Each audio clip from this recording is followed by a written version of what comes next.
यति बेला चाहिँ म व्यास नगरपालिका वडा नम्बर 13 स्थित बेलबास दुग्ध उत्पादक सहकारी संस्थामा रहेको छु र हाम्रो साथमा हुनुहुन्छ अहिले दुग्ध व्यवसायी लेखनाथ वास्तोलाज्यू हुनुहुन्छ। वास्तोला सर, तपाईले अहिले दैनिक कति लिटर दुध चाहिँ यो संस्थामा ल्याएर बिक्री गर्नुहुन्छ? अहिले दिनको 200 लिटर। 200 लिटर? हजुर। बिहान बेलुका 100 लिटर, लगभग एभरेजमा 100 लिटर। भनेपछि तपाईले कतिवटा गाई पाल्नु भएको छ? गाई 22 वटा छन्। 22 वटा छन्। अब सबै लैना हुँदैनन्। हजुर। अहिले 14-15 वटा जति लैना छन्। भनेपछि हजुरले यो व्यवसाय सुरु गर्नुभएको कति भयो? अहिले 4 वर्ष भयो। 4 वर्ष भयो। 4 वर्ष। कति लगानी गर्नुभयो? लकडाउन भएपछि। हजुर। पहिला गाडी व्यवसायमा हजुर। यो लकडाउनले गर्दा गाडीमा त्यति पर्फेक्ट नभएपछि गाडी चलाउन नि कठिन भनेर गाडी व्यवसाय छोडेर गाई व्यवसायतिर गाउँ फर्क अभियान गरेको। गाउँ फर्क अभियान। भनेपछि सुरुमा कति लगानी गर्नुभयो? यो सुरुमा मेरो सबै कुरो गर्दा गोठसोट यताउता गर्दा 1 करोडको लगानी हो। 1 करोड लाग्यो। 1 करोड। हजुर त गाडी व्यवसाय पनि हुनुहुन्थ्यो, अहिले दुग्ध व्यवसायमा लाग्नु भएको रहेछ हैन? गाडीबाट फाइदा देख्नु भयो कि दुग्ध व्यवसायबाट फाइदा देख्नु? गाडीबाट पहिला त फाइदै थियो। हजुर। अहिले गाडी व्यवसायमा त्यति फाइदा छैन। अब गाई व्यवसाय भनेको ठोक्किने पल्टिने कुनै डर टेन्सन भएन। दुईटा गाई पाल्ने मान्छेले नि जीविकोपार्जन राम्रोसित गर्न सक्छ। हजुर। बिहान बेलुका खानालाई कहाँ खाउँ के लाउँ भन्नु पर्दैन। हजुर। त्यस कारणले गर्दा गाई व्यवसाय नै आफूले ध्यान दिएर गर्नुपर्छ। गाई व्यवसाय नै राम्रो छ। भनेपछि अहिले हजुरले मासिक कति जति कमाउनुहुन्छ? मासिक 4 लाख। 4 लाखको दुध बेचिन्छ मासिक। हजुर। भनेपछि खर्च कटाएर कति नाफा गर्नुहुन्छ? अब 2 लाख जति खर्च, 2 लाख जति बचत। हस्, धन्यवाद। बेलबास दुग्ध उत्पादक सहकारी संस्थाका अध्यक्ष हुनुहुन्छ, यहाँले आफ्नो परिचय दिइदिनु हुन अनुरोध गर्दछु। नमस्कार, म बहादुर थापा। भनेपछि अहिले हजुर यहाँको चाहिँ वर्तमान अध्यक्ष।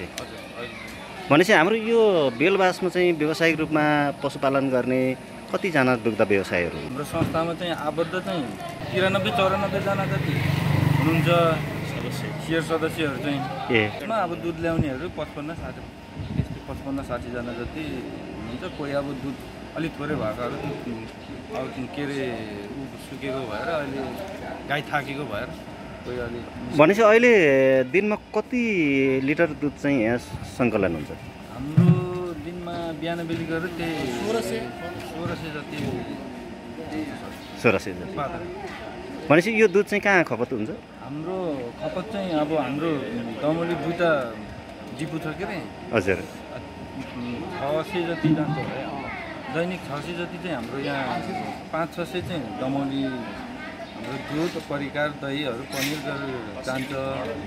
अनि अब बाँकी रहेको चाहिँ सुजल डेरीले लान्छ। पोखरा? हजुर, पोखरा हामीले सुजल डेरीले पठाइन्छ। अब यो व्यवसायलाई अलिकति बढा गर्नको लागि राज्यले के गर्दै हुन्थ्यो जस्तो लाग्छ? यो व्यवसायलाई बढा गर्नु त राज्यले त अब किसानलाई अलिकति प्रोत्साहनको रूपमा अब जस्तै अब यही अब अनुदानहरू, सेवा सुविधाहरू, होइन, प्राविधिकहरू पनि अब सबै कुरामा अलिकति गरिदियो भने चाहिँ किसानहरूलाई धेरै कुरामा राहत हुन्छ। दाना चोकरदेखि लिएर। हजुर।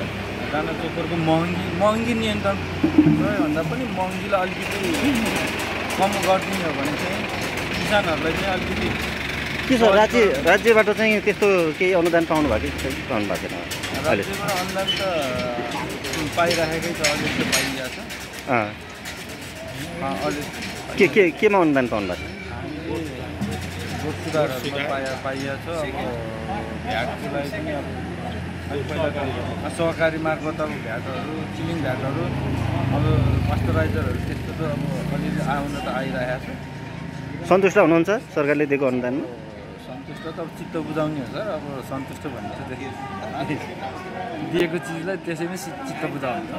हस्, ल, जानकारीको लागि धेरै धेरै धन्यवाद। हस्। हुनुहुन्छ बेलबास दुग्ध सहकारी संस्थाका व्यवस्थापक श्री प्रसाद साकीज्यू हुनुहुन्छ। दैनिक 1600 लिटर दुध कलेक्सन हुन्छ। भनेको त्यो दैनिक कति हो को मूल्यको हो त्यो? 1,30,000 किसानको खरिद मूल्य अनुसार 1,30,000। 1,30,000 भनेको यहाँ चाहिँ यो व्यावसायिक रूपमा चाहिँ पशुपालन गरे यो दुग्ध व्यवसायीहरू चाहिँ अहिले सक्रिय रूपमा कतिजना हुनुहुन्छ? सक्रिय अहिले 65 जना। 65 जना हुनुहुन्छ। कम्तीमा थोरैमा कमाउने कति र बढी कमाउनेमा चाहिँ कति हुनुहुन्छ? भनेको यो हामीले कस्तो भन्दा एउटा मात्रै पालेर आफ्नो जीविका चलाउने बुढाबुढीदेखि लिएर सबैलाई समेट्ने हिसाबले गर्दाखेरि एउटा पाल्नेलाई भनेको लैनो गाई छ भने त्यो 15,000सम्म 15 दिनको महिनामा 30,000 को दुध बेच्न सक्छ। बढीमा कमाउनेले कतिसम्म? बढीमा महिनामा 4 लाख। बढीमा 4 लाख। सङ्कलन भएको दुध चाहिँ कहाँ खपत गर्नुहुन्छ? हाम्रो दौली बजारमा आफ्नै डिपोहरू छन् 2टा। त्यसभन्दा बाहेक भनेको हामीले पसलहरूमा थोक रूपमा पनि दिने गर्छौँ। त्यो दही पनिर घिउ नुहाउनीहरू हामी आफै बनाउँछौँ। त्यो बनाएको शुद्ध चिज दौली बजारमा जति खपत हुन्छ खपत गरेर बाँकी रहेको चाहिँ सुजल डेरी पोखरामा पठाइन्छ। भनेपछि बजारको समस्या छैन अहिले? बजार त समस्या छ। सुजल डेरी नपठाउनु पाए त हामीलाई अरू फाइदा हुन्थ्यो। सुजल डेरी नपठाइदिनु र स्थानीय बजारमा हामीले हाम्रोसँग जति कलेक्सन हुन्छ त्यो खपत गर्न सक्ने भने त हामीलाई धेरै फाइदा हुन्थ्यो। हजुर। अहिले यो सहकारी मार्फत चाहिँ कतिजनाले चाहिँ रोजगार पाउनु भएको छ? हामी प्रत्यक्ष रूपमा 8 जना स्टाफ छौँ हामी। अनि अप्रत्यक्ष रूपमा त किसानहरू सबै भन्नु न प्रत्येक उसका एकजना मात्रै नभएर उसको घर परिवारका मान्छे पनि रोजगारी पाइरहेको। भनेपछि यस क्षेत्रका चाहिँ अधिकांश कृषकहरू चाहिँ अहिले आत्मनिर्भर बन्नुभएको छ। हस्, जानकारीको लागि धन्यवाद।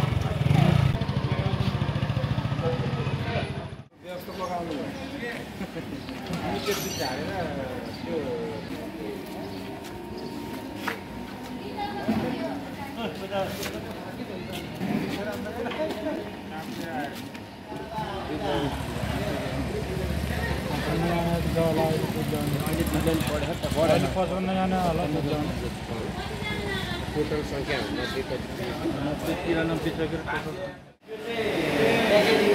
दहीको लागि यो प्याकेजिङ मेसिन हो। यो हिटर यो पनिरहरू बनाउँदा दुध पनिरहरू बनाउनको लागि दही पनिरहरूको लागि यो पनि हो। यो पनि अनि यता आइसक्रिम मेसिनहरू यता छ। यो प्याकिङ गरेको यही मेसिनबाट? हजुर, यो मेसिनबाट प्याकिङ हो। यो चाहिँ कहाँ जान्छ? यो अब बजार, यो आज बन्यो अब भोलि बिहान बजार जान्छ।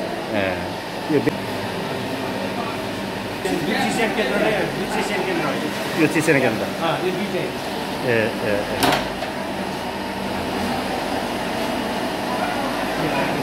यो कति लिटरसम्म त गयो?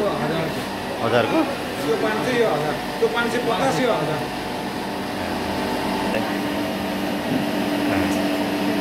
यसको फाइदा भनेको चाहिँ पानीको मात्रा अहिले देखाइन्छ कसको कुन किसानको दुध कस्तो क्वालिटी मापन भनौँ न। फ्याट नाप्ने हो। एसएनएफको आधारमा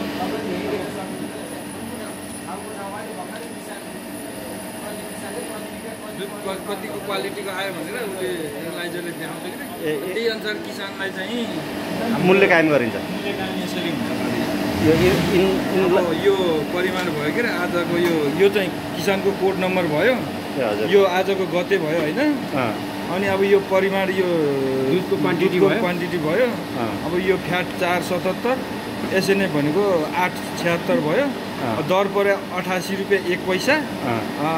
अनि जम्मा रकम आयो 1527 रुपियाँ 85 पैसा।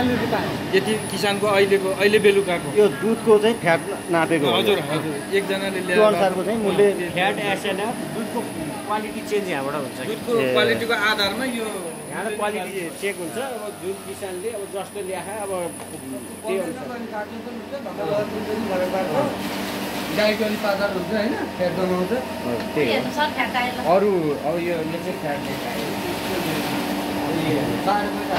होइन, यो फ्याट हो, यो एसएनएफ हो।